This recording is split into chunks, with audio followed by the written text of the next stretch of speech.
70 razones para hablar en lenguas. Capítulo 9. El don del Espíritu Santo. Ayudante y guerrero hacedor, un ayudador, no un dictador. Jesús prometió a sus seguidores proféticamente que Él les enviaría otro consolador. Juan registró que Jesús hizo esta promesa en 4 ocasiones. Juan 14:16, versículo 25,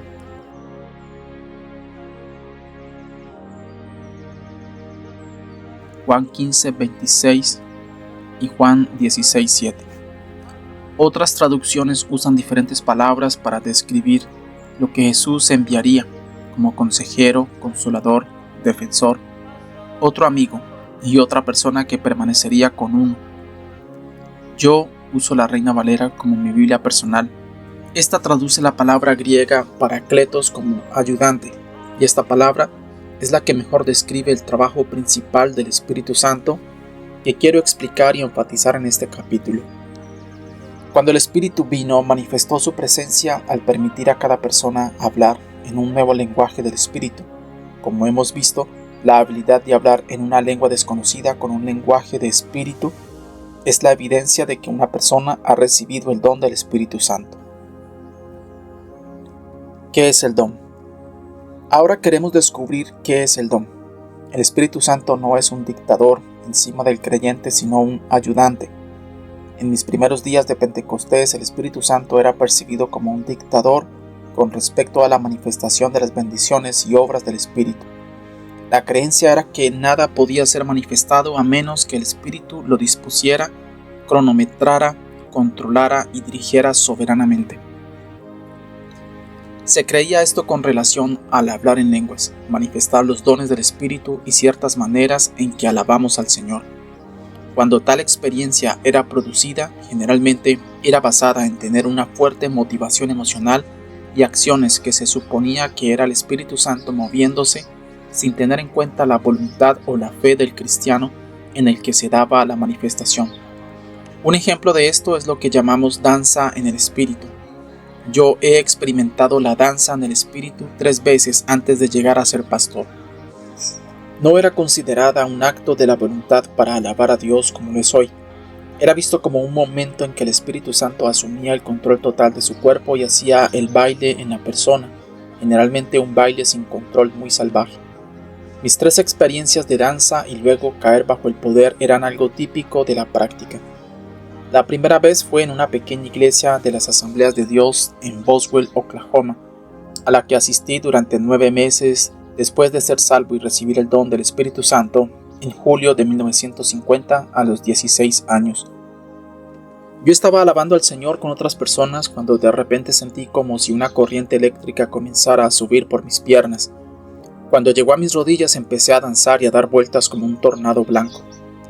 Dancé desde la parte frontal de la iglesia golpeando las sillas en ambas direcciones y haciendo una nueva nave de la iglesia. La segunda vez fue en una reunión evangelística. Esta vez me giraba y parecía flotar hasta el suelo. Una experiencia similar ocurrió en la Universidad Bíblica, pero la Universidad Bíblica era un colegio de restauración que enseñaba que tenemos que hacer deliberadamente actos de fe para expresar nuestra alabanza gozosa a Dios y manifestar los dones del Espíritu.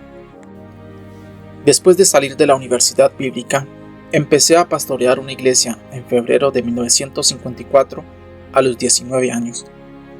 Un mes después invité a un evangelista para sostener una serie de reuniones de la iglesia. Una noche el Espíritu de Dios se movía con un fluir de adoración que duró casi 2 horas. Muchos en la iglesia estaban alabando a Dios en la danza. Me había bajado de la plataforma para unírmeles al frente. Yo estaba danzando una danza de adoración y sentí como si estuviera danzando con Jesús o un ángel. Era suave y fluido. Después de danzar de esta manera durante unos 20 minutos comencé a sentir que era hora de un cambio en el orden del servicio. Pero yo estaba en un dilema en cuanto a cómo hacer eso. Yo estaba al frente y no detrás del púlpito. Y además estaba danzando en el Espíritu, con los ojos cerrados. La creencia era que al estar en el Espíritu hay que mantener los ojos cerrados y no indicar que Él tiene algo que ver con lo que estaba sucediendo, excepto permitir que el Espíritu tome su camino. De acuerdo con mis experiencias del pasado y la tradición de la iglesia, yo no podía parar, abrir los ojos y caminar hacia atrás de la plataforma. Si lo hacía, se vería como si hubiera dejado de estar en el espíritu y me hubiera movido en la carne. En mi afán de hacer lo correcto, ser espiritual y finalizar esta danza como en el pasado, decidí que tendría que girar alrededor y permitir que el Espíritu Santo suavemente me acostara en el piso de cemento. Así que empecé a dar vueltas, dejé escapar un fuerte grito y luego caí hacia atrás sobre el piso de cemento. Después de recobrar el conocimiento me quedé allí unos minutos. Más tarde la gente me dijo que cuando me caí sonó como un saco de patatas que caía del techo y golpeaba el suelo. El grito y el sonido de la caída hizo que todos dejaran de inmediato lo que estaban haciendo y miraran a su alrededor. El evangelista dijo que todos levantaran las manos, cerraran los ojos y alabaran al Señor. Luego bajó rápidamente la plataforma y vino donde yo estaba y me tomó el pulso para ver si aún estaba vivo.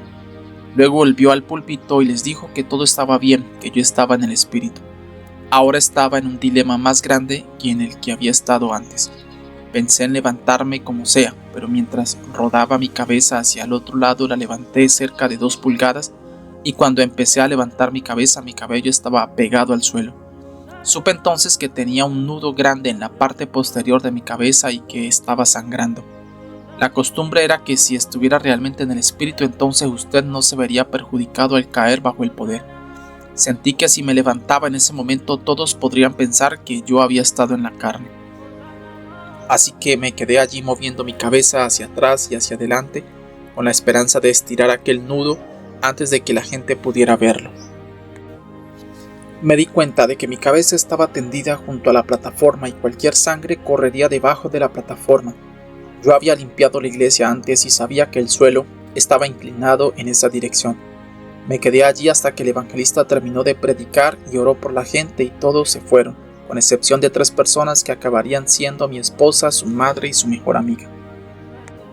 Aprendí una lección vital esa noche sobre hacer una transición a la nueva revelación espiritual y a las formas de demostrar el espíritu.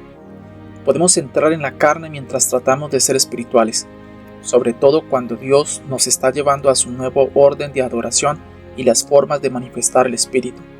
Dios me estaba cambiando de Pentecostés, danza en el espíritu, a la adoración y la alabanza de la lluvia tardía que comencé a experimentar en febrero de 1952. Apenas 4 meses después de esta experiencia de danza, en julio de 1954, asistí a una conferencia de restauración en el norte de Surrey, Columbia Británica. Ese fue el lugar y el momento cuando una visita soberana de Dios vino, liberó y activó a cada uno en el nuevo orden de alabanza en la danza. La descripción de esta visita de restauración se describe en la página 232 del libro La Iglesia Eterna. Compartí esta experiencia para demostrar que el Espíritu Santo no fue enviado a dominar, controlar u obligarnos a manifestar el Espíritu. El Espíritu Santo no fue enviado para ser un dictador, sino nuestro ayudante. Jesús dijo que enviaría el Consolador, no el que controla la fuerza o el espíritu independiente. El don, el ayudador que ayuda. El diccionario enciclopédico Webster de la lengua inglés describe ayudante como alguien que ayuda, y ayudar es prestar asistencia, cooperar con, beneficiar, ser de utilidad en la provisión de un remedio. El Espíritu Santo fue enviado por Cristo para trabajar con su iglesia. El Espíritu se ha comprometido a ayudar a todos los miembros del cuerpo de Cristo y lograr cumplir con todo lo que Dios los ha llamado a hacer y a hacer. El ayudador a quien Jesús envió es uno que asiste y colabora con los cristianos que están tratando de llevar a cabo una obra de Dios. Todos los recursos del amor, la sabiduría y el poder de Dios están con el Espíritu Santo, y Él está con nosotros y nos ha dado el don que nos permite acceder y activar todos los recursos. El Espíritu está más deseoso y dispuesto a manifestar el poder de Dios en y a través de nosotros que estamos para recibir y manifestar la gracia y los dones de Dios. Aunque sé que esto es una verdad bíblica, sin embargo, es difícil para mí entender que es un hecho real, sobre todo cuando pienso en la cantidad de deseo y pasión que tengo para manifestar a Jesús como el único verdadero y todopoderoso Dios.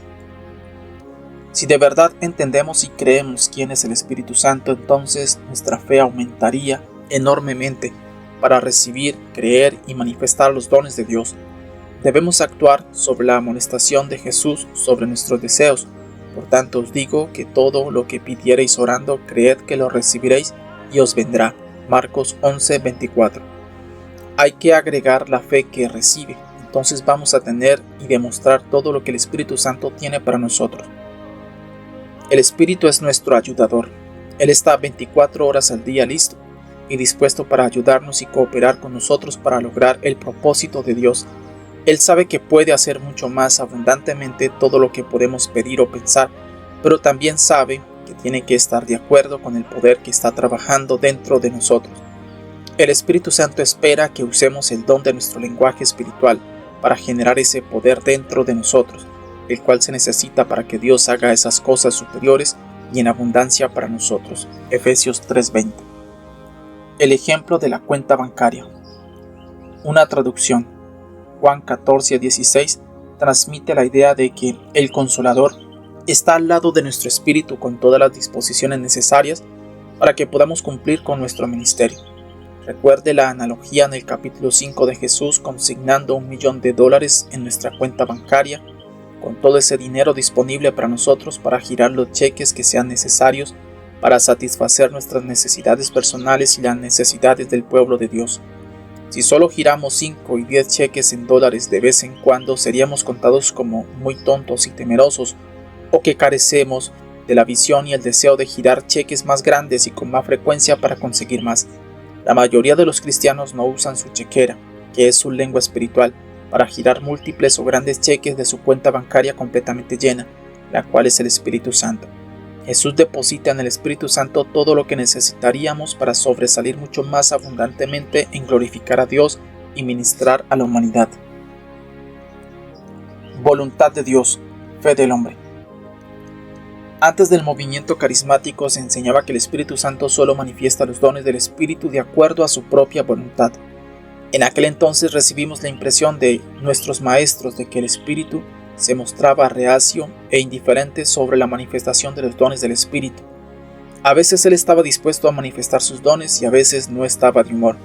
Por lo tanto, no había nada que pudieran hacer los santos para manifestar los dones sino esperar hasta que el Espíritu estuviera dispuesto.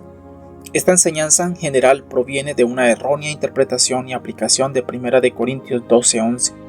Después de enumerar los 9 dones del Espíritu Santo en los últimos 3 versos y enfatizando en que todos ellos son dados de la misma manera por el mismo Espíritu, Pablo declaró que, pero todas estas cosas las hace uno y el mismo Espíritu, repartiendo a cada uno en particular como Él quiere. Tenga en cuenta que como Él quiere se refiere a la distribución de los dones a diferentes personas y no es en relación a los santos manifestando los dones. Cada don de Dios es dado, pero debe ser recibido y manifestado por la fe del creyente. El don de la vida eterna es recibido y vivido por la fe. El don del Espíritu Santo se recibe por fe. El creyente que recibe el don habla en lenguas por la fe. Los dones del Espíritu se reciben y se manifiestan por la fe. Cada don de Dios es por gracia y fe. La gracia de Dios es su amor y poder inmerecidos que hacen que el don esté a disposición de todo el que quiera creer y recibir. Por la gracia de Dios somos salvos por medio de nuestra fe. Por eso hemos desarrollado la siguiente declaración y la usamos cuando se les enseña a los santos cómo apropiarse y activar los dones del Espíritu. Los dones son dados por la soberana voluntad de Dios, pero son activados y manifestados por la fe del creyente. Dios da el don, pero cada creyente debe recibirlo en su vida por la fe. Tanto amó Dios al mundo que dio el don de su Hijo, pero el mundo debe recibir el don de su Hijo para tener el don de Dios de la vida eterna. Lo mismo ocurre con el don del Espíritu Santo y los dones del Espíritu. Hemos demostrado en otros capítulos cómo orar en nuestra lengua espiritual es el principal medio por el cual podemos activar y manifestar las obras sobrenaturales de Dios y los dones del Espíritu. Lenguaje del Espíritu, el guerrero hacedor, la naturaleza guerrera de la Trinidad. Nuestro lenguaje espiritual tiene la misma naturaleza que el Espíritu Santo, quien nos lo dio. El Espíritu Santo tiene la misma naturaleza que Cristo Jesús, quien lo envió. Jesús tiene la misma naturaleza del Dios omnipotente. Dios es un poderoso guerrero. Una de las principales características de la naturaleza de la Trinidad es el de un poderoso guerrero. Varias partes en las Escrituras declaran que Dios peleaba por Israel. El 10º capítulo de Josué es la historia de Josué y su ejército que luchaba contra el ejército de 5 reyes de Canaán. Josué estaba cumpliendo con el mandato de Dios para matar a todos los seres humanos en la tierra de Canaán y poseer la tierra para la nación de Israel. Dios había estado ayudando desde el reino invisible, capacitando al ejército de Josué para ser poderosos guerreros victoriosos. Dios personalmente se une a la batalla. Josué y su ejército israelita lucharían por 7 años antes de destruir suficientes habitantes de la tierra de Canaán para convertirse en la nación de Israel. Pero esta batalla particular contra los 5 reyes amorreos sería diferente, porque Dios mismo personalmente estaría involucrado en la batalla, ya que Dios miró atentamente a Josué luchando y conquistando a sus enemigos. Su naturaleza guerrera se estremeció tanto en él que lo motivó a participar personalmente. Dios mandó prontamente al arcángel Miguel, su general sobre los ejércitos del cielo, para traer de su cuarto de guerra algunas de sus balas y bombas de granizo. El Dios Todopoderoso tomó algunas de las bombas en su mano y las arrojó al enemigo matando a miles. Siguió lanzando sus bombas de granizo hasta haber matado a la mayoría de los soldados enemigos. Después de la batalla, encargó al Espíritu Santo para que se asegurara de que se registrara que fueron más los que murieron por las piedras del granizo que los hijos de Israel mataron a espada. Josué 10:11. El Señor quería que todos supieran que Él era un guerrero y el más poderoso de todos los guerreros. Nuestro Señor Jesucristo no solo es el Rey de todos los reyes, Él es también el guerrero de todos los guerreros. Éxodo 15:3 declara: Jehová es varón de guerra. Otras traducciones de ese versículo dicen: el Señor es un guerrero, Yahvé es un guerrero, el Señor es un fuerte guerrero, Jehová es poderoso en la batalla, y el Eterno sabe bien cómo luchar. El milagro más grande fue dado para matar enemigos. Ha habido muchos grandes milagros en la creación natural de Dios. El gran diluvio en los días de Noé cubrió la tierra con agua. El mar Rojo se dividió, como lo fue el río Jordán. Jesús caminó sobre el agua y alimentó a 5,000 personas con un puñado de comida. Estos milagros y otros son bien conocidos, pero la gente a menudo se sorprende cuando enseño que el milagro más grande registrado en la naturaleza sucedió para que los soldados de Dios tuvieran más tiempo para matar a sus enemigos. Josué le habló al sol y a la luna para que se estuvieran quietos y no se movieran, y ellos obedecieron. El tiempo que permanecieron detenidos fue durante casi 24 horas para tener más luz del día y así más tiempo para que Josué terminara la destrucción de aquellos a quienes se les había encargado desposeer. Josué 10:14 resume lo que sucedió ese día: y no hubo día como aquel, ni antes ni después de él, habiendo atendido Jehová a la voz de un hombre, porque Jehová peleaba por Israel. Dios luchó de 2 maneras. En primer lugar, luchó como un poderoso guerrero matando a los amorreos. En segundo lugar, cuando Josué pidió pausar el tiempo hasta tener la oportunidad de terminar de matar a sus enemigos, Dios luchó como el Creador Todopoderoso de los cielos y la tierra. Dios peleó reemplazando las leyes que Él estableció en la creación original. Él estableció el tiempo para la rotación de la Tierra, el Sol, el sistema solar y el universo. El Creador que comenzó el tiempo también puede detener el tiempo y seguir funcionando todo para la humanidad en la Tierra. Su sabiduría y poder mantuvo todo en orden durante casi un día entero. Dios también despertó su naturaleza guerrera y personalmente luchó y mató a miles del ejército de los amorreos. Estos son los mismos amorreos a los que Dios se estaba refiriendo cuando le dijo a Abraham que él y sus descendientes no podían poseer la tierra de Canaán hasta que el pecado de los amorreos llegara a su colmo. Génesis 15:16. Por el tiempo de Josué, la copa de la iniquidad de los amorreos había llegado a rebosar. Así que Josué estaba en la tierra de Canaán, ejecutando los juicios escritos en contra de ellos, para que la gente de Dios pudiera poseer la tierra prometida y convertirse en su propia nación soberana. Salmo 149, 6-9. El lenguaje espiritual, el guerrero hacedor. Nuestro lenguaje espiritual del Espíritu Santo toma la misma naturaleza guerrera de la Trinidad. Orar en el Espíritu con nuestro lenguaje espiritual es una parte vital de la armadura cristiana. El apóstol Pablo describe las distintas partes de la armadura de guerra para un soldado cristiano. Para la cabeza, el yelmo de la salvación.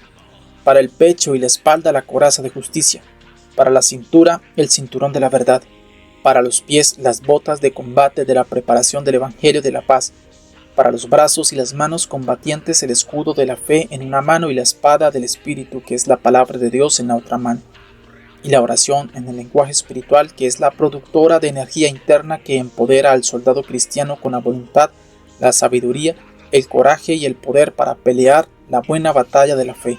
Efesios 6, 10 al 18. Por lo demás, hermanos míos, fortaleceos en el Señor y en el poder de su fuerza. Vestíos de toda la armadura de Dios para que podáis estar firme contra las acechanzas del diablo, porque no tenemos lucha contra sangre y carne, sino contra principados, contra potestades, contra los gobernadores de las tinieblas de este siglo, contra huestes espirituales de maldad en las regiones celestes. Efesios 6, 10 al 12. Pues aunque andamos en la carne, no militamos según la carne, porque las armas de nuestra milicia no son carnales, sino poderosas en Dios para la destrucción de fortalezas. 2 de Corintios 10, 3 al 4.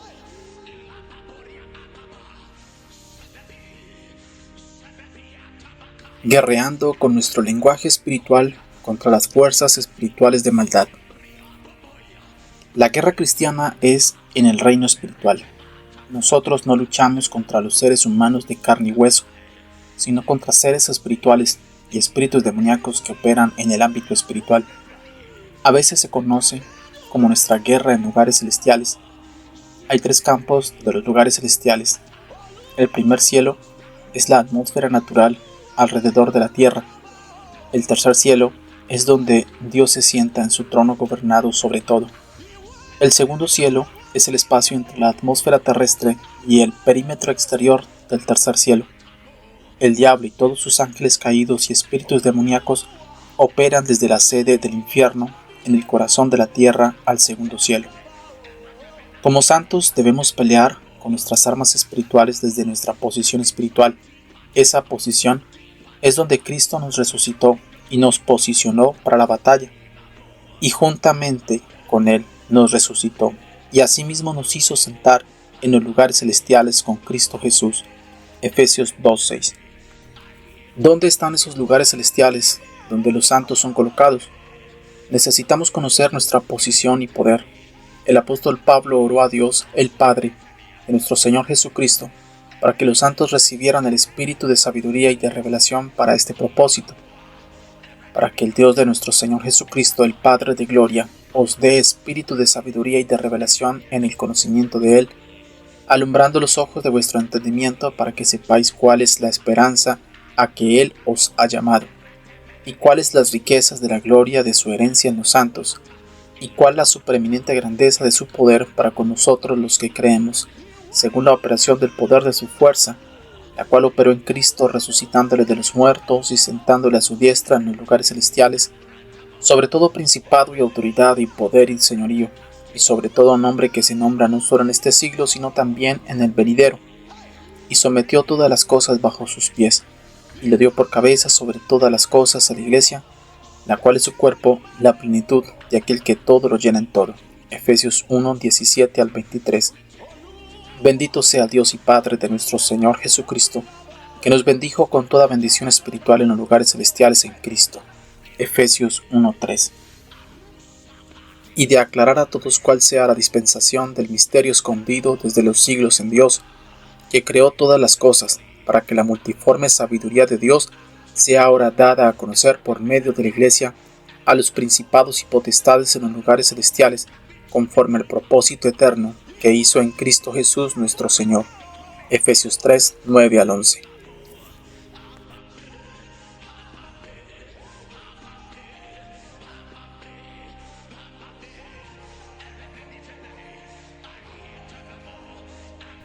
Cuartel general y centro de mando de los santos guerreros. Como santos de Dios, nuestra posición en nuestra vida espiritual se encuentra en los lugares celestiales en Cristo, quien está sentado a la diestra de Dios. Esto significa que operamos desde el ámbito del tercer cielo, donde Cristo está sentado a la diestra de Dios Todopoderoso, y donde estamos sentados en Cristo Jesús. Nuestra posición es muy por encima de todo principado y autoridad y poder y señorío, y todo lo que tiene un nombre en el mundo natural y el mundo de los espíritus. Efesios 1, 19 al 23. Orar en nuestro idioma espiritual nos activa en nuestro lugar celestial.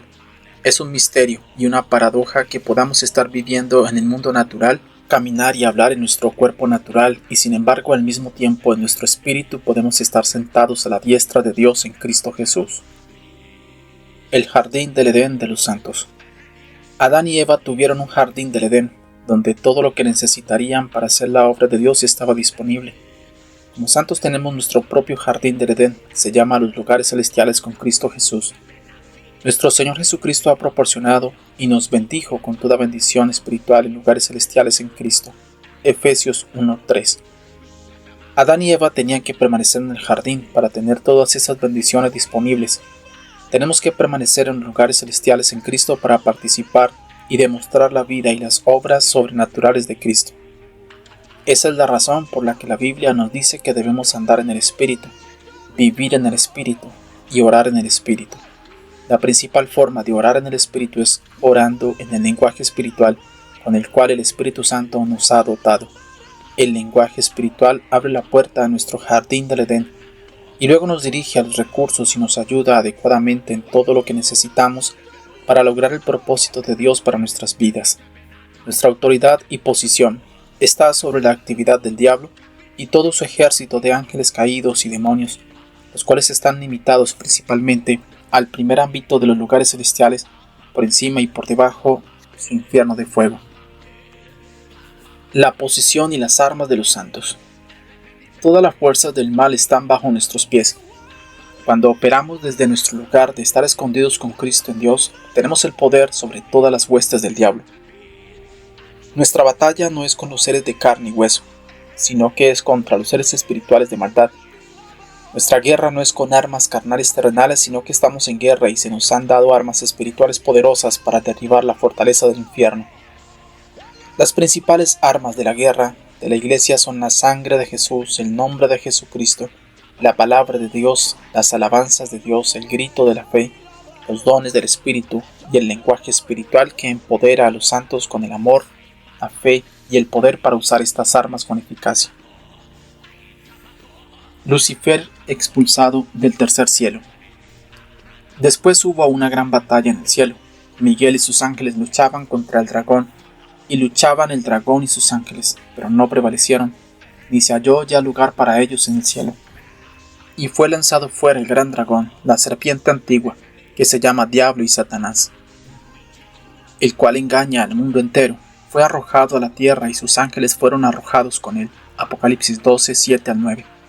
Este es un relato profético de lo que sucedió en la rebelión original de Lucifer y lo que sucederá en el futuro próximo, cuando Satanás y todos sus seguidores sean arrojados de la atmósfera terrestre al lago de fuego.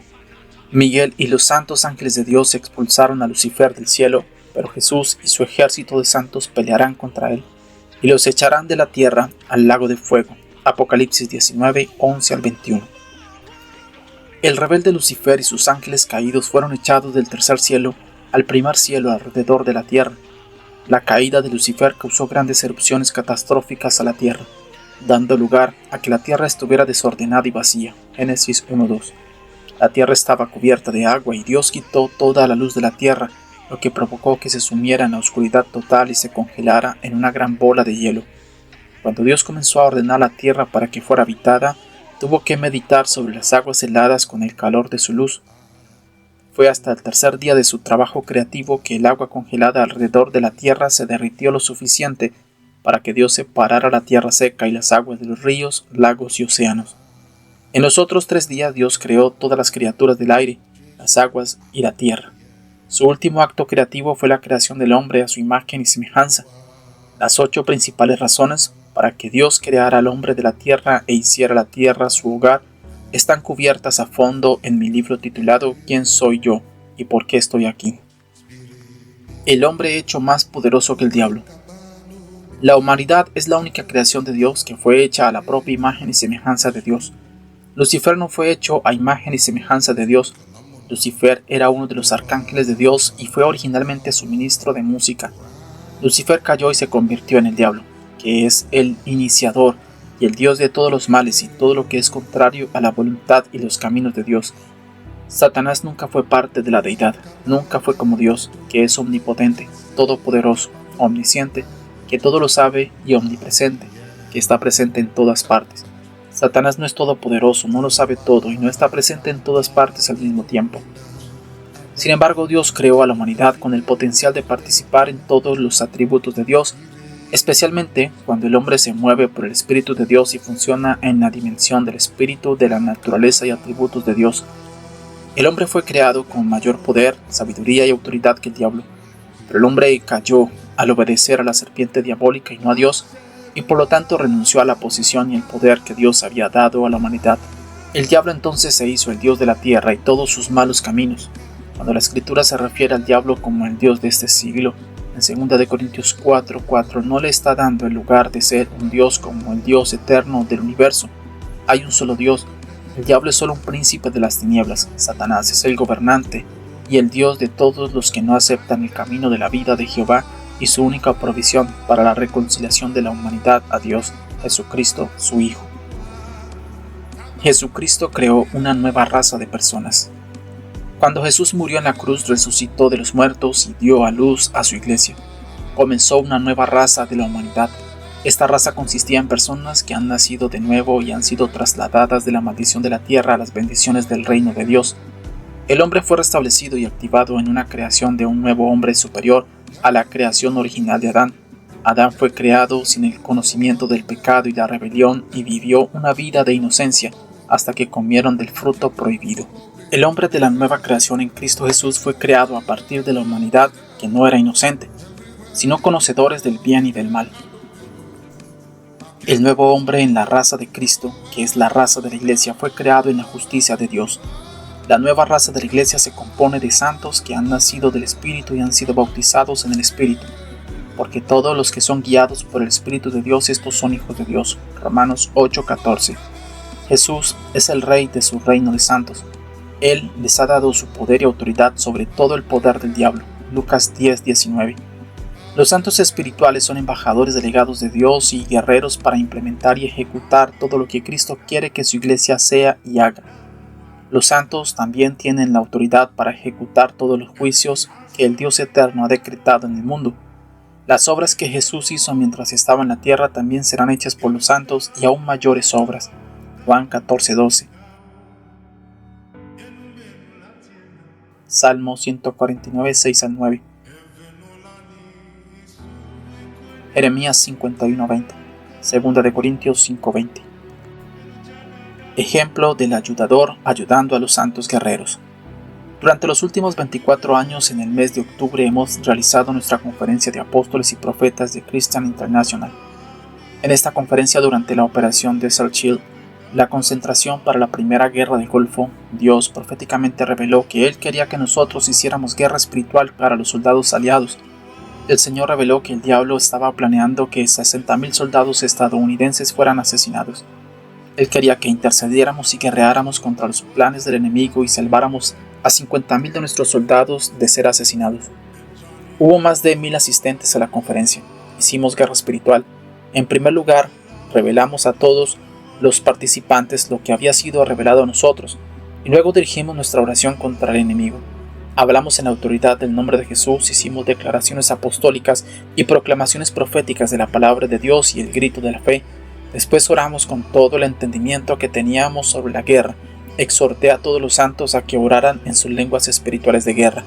Expliqué cómo el Espíritu Santo nos envió un ayudante, no un dictador, y que el Espíritu Santo ayudaría a dirigir todas nuestras oraciones en lenguas para orar por lo mismo a pesar de que cada uno hable en idiomas espirituales diferentes.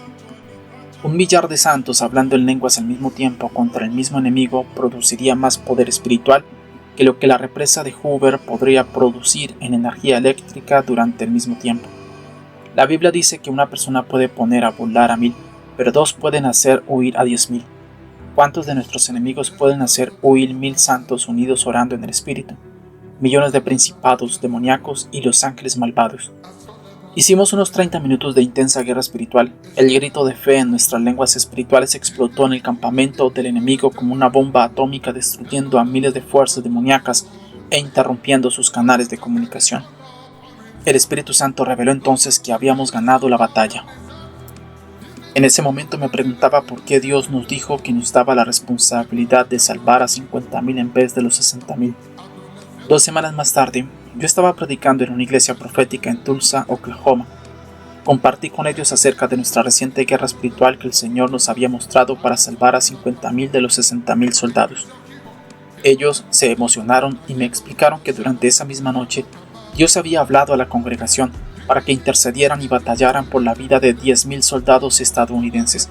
Esa fue la razón, porque esta iglesia fue la encargada de salvar a los restantes 10,000.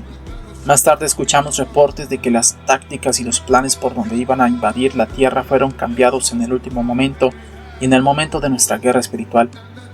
Estos cambios burlaron al enemigo y a sus ayudantes espirituales demoníacos. Los Estados Unidos habían enviado decenas de miles de bolsas para cadáveres en el extranjero que no hubo necesidad de utilizar. Los santos tuvieron el privilegio y la autoridad delegada para ganar la guerra en los cielos antes y durante el momento en que se estaba librando con armas naturales en la tierra. Este ejemplo no debe interpretarse como que todo lo que los militares de Estados Unidos hacen es ordenado por Dios o que todos sus enemigos son demoníacos, pero sí sabemos que nuestro enemigo espiritual, el diablo, quería matar a decenas de miles de hombres y mujeres jóvenes porque ama la muerte y la destrucción, y Dios nos permitió guerrear en el espíritu para detener sus malvados planes. Israel fue el pueblo escogido de Dios que peleó contra los soldados enemigos humanos con las armas naturales. La Iglesia de Jesucristo son los guerreros espirituales de Dios que luchan contra los ejércitos espirituales de maldad en los lugares celestiales.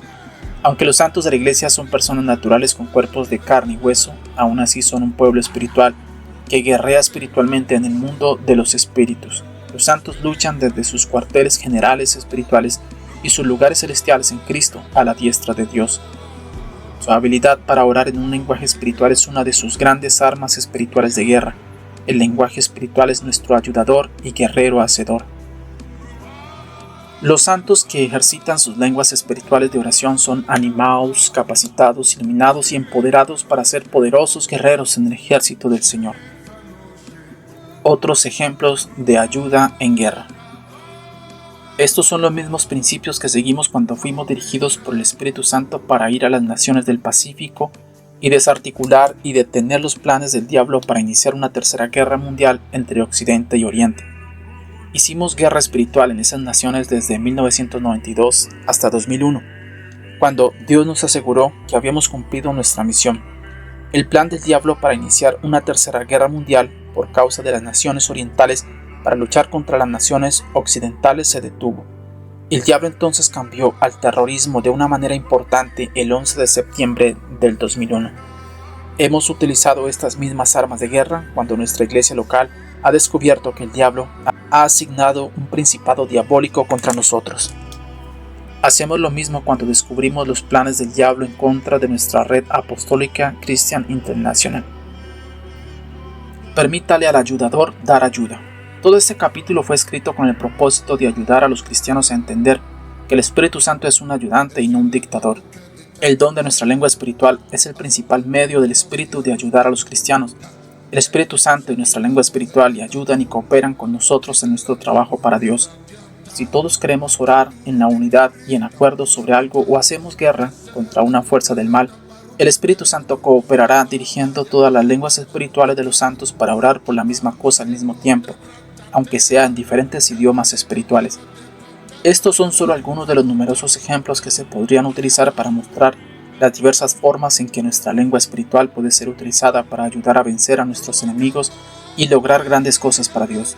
No permita que ningún cristiano desinformado y sin experiencia le hable de utilizar su idioma espiritual para su máximo propósito, poder, beneficios y bendiciones. El Espíritu Santo conocía todo lo que el idioma espiritual fue diseñado para hacer y esa es la razón por la que Él lo escogió como el mayor don que podría dar a un hijo de Dios. Por lo tanto, todo cristiano debe recibir el don del Espíritu Santo, orar mucho y con frecuencia en lenguas y apropiarse de todos los beneficios del don de su lenguaje espiritual. 70 razones para hablar en lenguas. Continuación. Número 47. El don del Espíritu Santo no es un dictador o un controlador, sino un ayudador. Otras traducciones interpretan la palabra griega parakletos como consejero, consolador y abogado.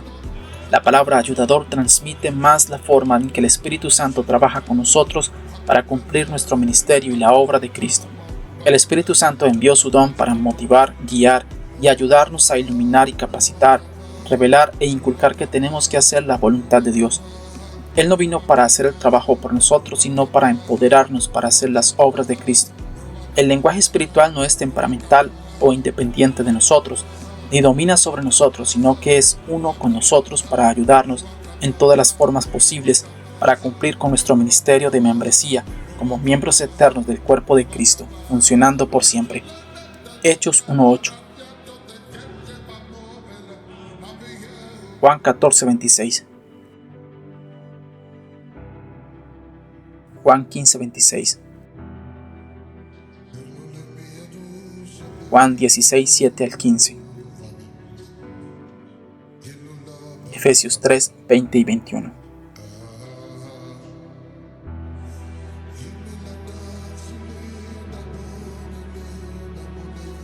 Número 48. El don del Espíritu Santo está más deseoso y dispuesto a manifestar el poder de Dios en y a través de nosotros que lo que nosotros estamos de recibir y manifestar la gracia y los dones de Dios. Por increíble que pueda parecer, el don está listo y dispuesto las 24 horas del día para ayudar y cooperar con nosotros para lograr los propósitos de Dios, pero nuestro lenguaje espiritual solo puede hacer su trabajo mientras le demos la oportunidad y el tiempo para orar en lenguas, el tiempo suficiente para adquirir lo que necesitamos. Número 49. Nuestro lenguaje espiritual del Espíritu Santo tiene el mismo espíritu guerrero de Jesús, el poderoso guerrero y el todopoderoso Dios que peleaba por Israel. El lenguaje espiritual es un guerrero hacedor. Orar en lenguas es una parte vital de la armadura del guerrero cristiano.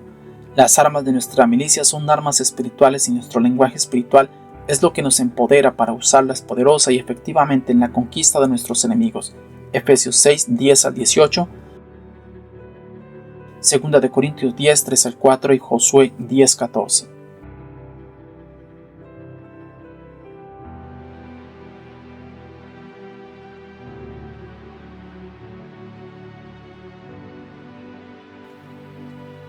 Número 50. Orar en nuestro idioma espiritual nos activa en nuestra posición espiritual en los lugares celestiales con Cristo a la diestra de Dios. Esta es la esfera espiritual de operación de los santos, el cuartel general de los guerreros y el centro de mando. Nuestra posición es muy por encima de todo principado y autoridad, poder y señorío, y todo lo que tiene un nombre en el mundo natural y en el mundo de los espíritus. El cuerpo resucitado de Jesucristo está sentado a la diestra de Dios, pero su espíritu está con nosotros aquí en la tierra. Nuestros cuerpos mortales están aquí en la tierra, pero nuestros espíritus están sentados con Cristo Jesús a la diestra de Dios. Es un misterio y una paradoja que podamos estar funcionando en nuestros cuerpos naturales en la tierra, mientras que al mismo tiempo nuestros espíritus están sentados y en funcionamiento desde la diestra de Dios en los lugares celestiales en Cristo. El orar en lenguas se origina y funciona desde nuestra posición espiritual en los lugares celestiales. Efesios 1:20, Efesios 2:6, Efesios 1:3, Efesios 2:22 y Colosenses 1:27. Número 51.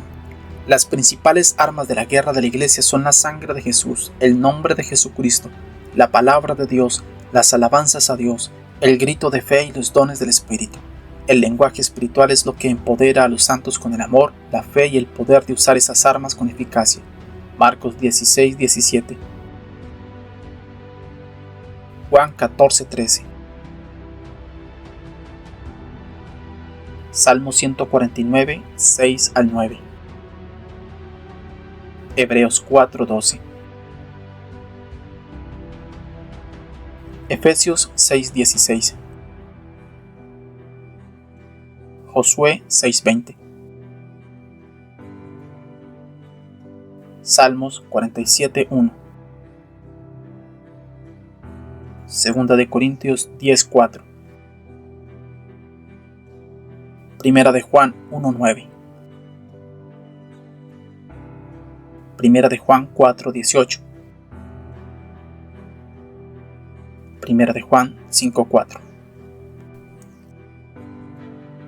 Número 52.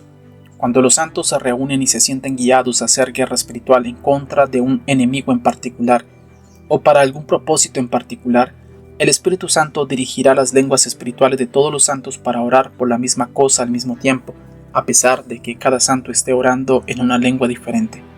El poder de la oración unificada en el Espíritu es inconmensurable, es un poder mayor que una bomba atómica. 5 de vosotros perseguirán a 100, y 100 de vosotros harán huir a 10,000. 5 luchando juntos destruyen 20 enemigos por soldado, pero 100 soldados unidos destruyen a 100 por soldado. Uno puede poner a volar a 1,000, pero 2 pueden poner en fuga a 10,000. Simplemente añadir uno más es lo que se necesita para aumentar el poder en 10. Un varón de vosotros perseguirá a 1,000, porque Jehová tu Dios es el que pelea por vosotros. Tenemos la victoria ilimitada cuando Dios pelea por nosotros. ¿Cuánto poder sería generado con 500 o 1,000 personas orando a la vez? ¿Y qué si 1,000,000 de santos en todo el mundo acordaran orar en lenguas al mismo tiempo, por lo mismo? Podríamos destruir los reinos del diablo y construir el reino de Dios sobre todos los reinos de este mundo. Isaías 60:22. Josué 23:9-10.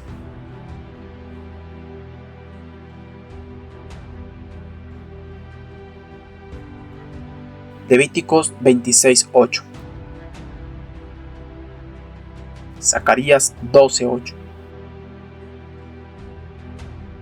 Mateo 11:11. Daniel 7:14. Daniel 7:18. Versículo 22 y versículo 27. Apocalipsis 5:10 y Apocalipsis 11:15.